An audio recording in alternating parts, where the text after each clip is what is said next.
For Artist is Present, I decide to be there in MoMA entire duration of the time of the opening of the museum, which means 3 months sitting there. I knew this is a big chance to show the power of performance art. I prepared for this piece almost a year because I knew it's going to be physically so demanding, so difficult. The curator was just telling me, you have to be ready that in the front of you will be empty chair most of the time. Because nobody could imagine in New York, the most busy place in the world, that will anybody take time to sit and just engage in mutual gaze with me. So it was complete surprise for myself, to the entire staff of MoMA, and to everybody else. This enormous need of the humans to actually have a contact, how we are so alienated from each other, how the society makes us really distant. You know, we are texting each other messages without seeing each other, and we just live around the corner from each other. So many stories of loneliness. And the people not that just occupy the chair. There was no 1 second when this chair was empty. They start sleeping outside of the museum, and they start waiting for hours and hours and coming back. And what is happening there? I'm looking at you. You're photographed, you're filmed, you're observed by everybody else in this atrium. So there is nowhere to go but into yourself. At the moment when you really get into yourself, that moment bursts with emotions, with so much feelings. And this is why so many people start crying. They become such an important experience in their life. We are not doing this in our own home, because we are doing everything to actually cut that relation to ourselves. But here I made a stage for the audience that they can be able to do that. So something really happened there, which was different than anything I'd done ever before.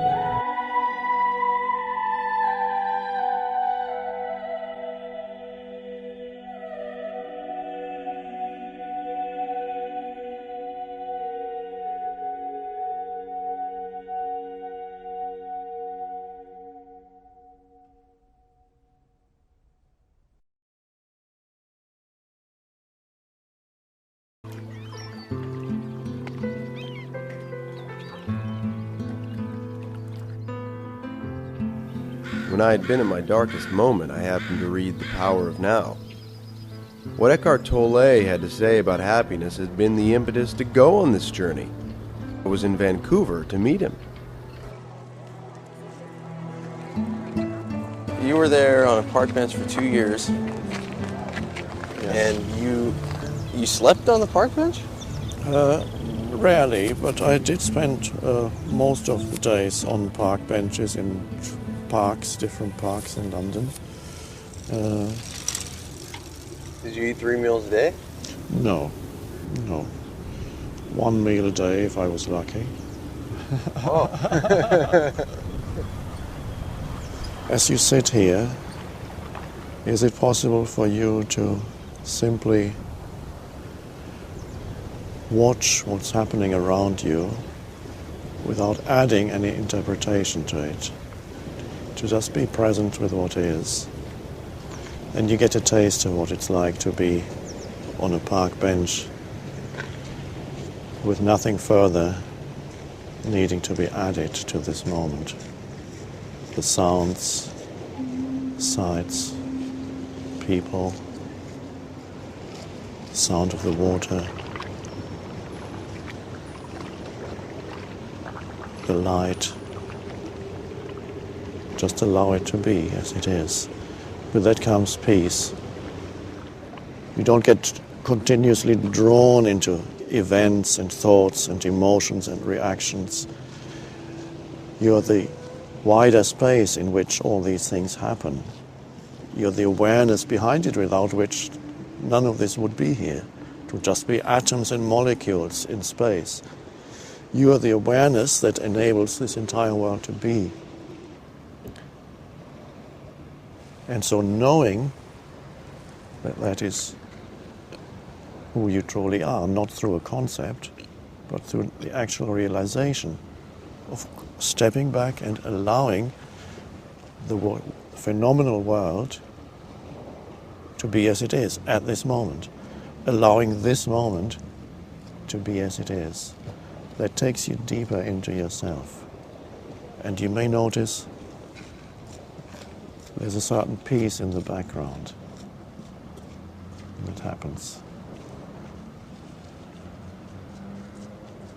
An alertness is required for this. You need to stay alert to what is, to sense perceptions and the energy behind sense perceptions, which is the consciousness, the alertness that's there. Without the alertness, you will drift off into thinking. And then you think about the next, what's going to happen to me tomorrow.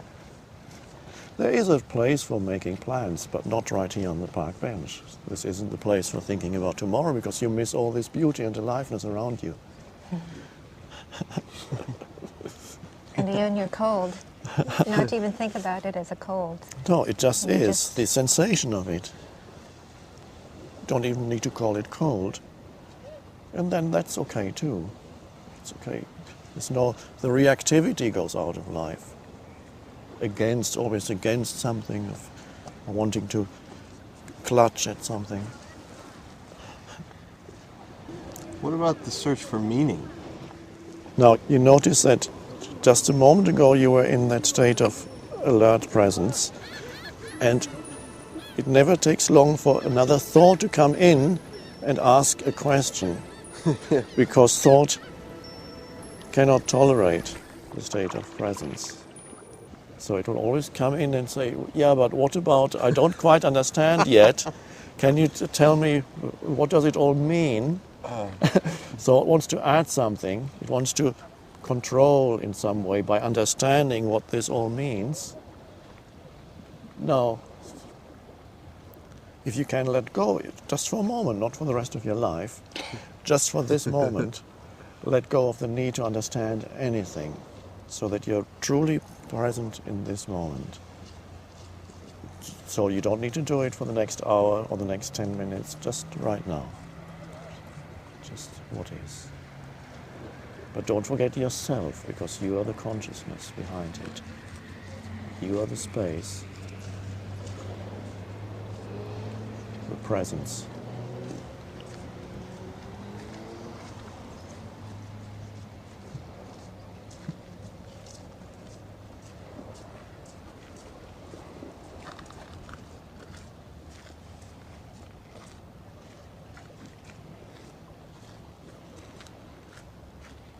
Can you feel that your body is alive? Yeah. So stay with that feeling and then perceive. It's easier to perceive without interpretation when you can feel that your body is alive. You feel the inner aliveness throughout your body. So some of your attention is there. The rest is on the outside world. That roots you in the present moment. It anchors you in the present moment.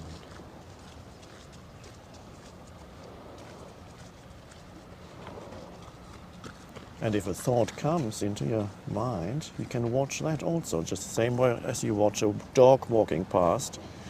You can watch a thought arising in your mind, and you don't have to follow it to where it wants to go. So you simply watch the thought that arises in your mind and let it go in the same way that the dog walks past you.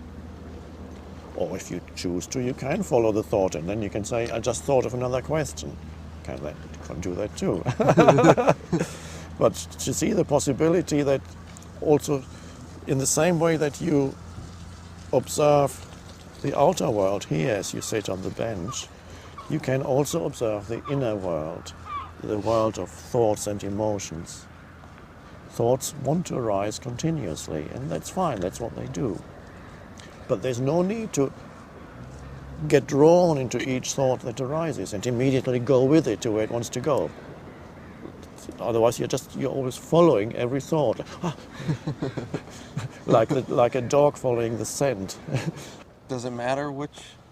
No, it doesn't matter. You can experiment. You can experiment with thought. You can follow some thoughts, and you can watch other thoughts. You find out for yourself. You can play. You can see that you are bigger than your thoughts. You don't have to be dominated by your thoughts. because thoughts create lots of problems too, unnecessary problems, and they can obscure the aliveness of life at this moment.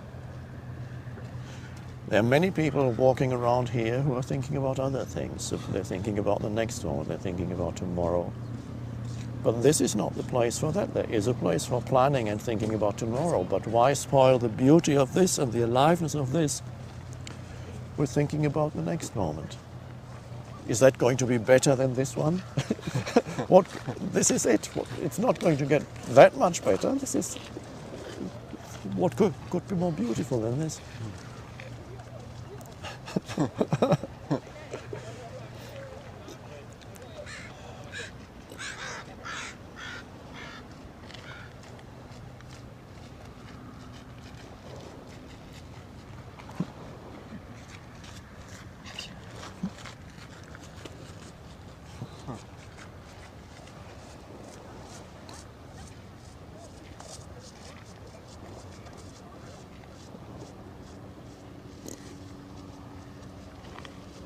It's the awakening of something within you that is deeper than thought. That's really the main thing. And that's already there, you just didn't know it. Why didn't I know this? It's a deep-seated habit of being totally identified with thinking. It's the human condition, which could be described as lost in thought. Because up to now, evolution has been unconscious. It was automatic. But now evolution is consciously chosen by a species, and that's a revolutionary thing. And you are part of that.